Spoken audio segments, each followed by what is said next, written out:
బుచ్చిరెడ్డిపాలెం పట్టణంలోని పలు పాఠశాలలను డిప్యూటీ డీఈఓ ప్రసన్నలక్ష్మి తనిఖీ చేశారు. ఈ సందర్భంగా డీఎల్ఎన్ఆర్ పాఠశాలలోని మధ్యాహ్న భోజన పథకాన్ని పరిశీలించారు. భోజనం నాణ్యతపై విద్యార్థులను ఆరా తీశారు. ప్రధానమంత్రి అధ్యక్షతన జరిగే పరీక్షా పే చర్చ కార్యక్రమంపై ఆమె పాఠశాల ఉపాధ్యాయులతో చర్చించారు. పాఠశాలలో సక్రమంగా పరీక్షా పే చర్చ కార్యక్రమం అమలు కాకపోవడంతో ఆమె ఉపాధ్యాయులపై ఆగ్రహం వ్యక్తం చేశారు. డిప్యూటీ డీఈఓ ప్రసన్నలక్ష్మి దగ్గరుండి పరీక్షా పే చర్చ కార్యక్రమాన్ని నిర్వహించారు. అనంతరం ఆమె ఉపాధ్యాయులకు పలు సూచనలు చేశారు. మధ్యాహ్న భోజన విషయంలో నాణ్యత లోపం రాకూడదని హెచ్చరించారు. మంచి భోజనాన్ని విద్యార్థులకు అందించాలని సూచించారు. పరీక్షా పే చర్చ కార్యక్రమాలను సరిగ్గా అమలు చేయకపోతే చర్యలు తీసుకుంటామని ఆమె వారిని హెచ్చరించారు.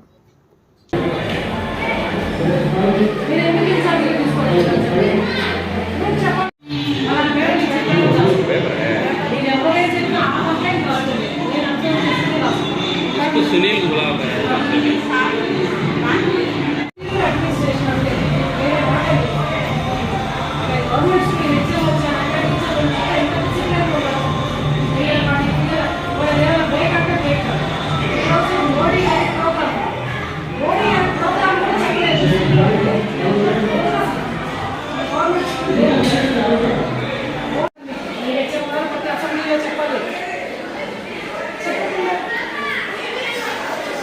Ada, ada foto di sini, di sini.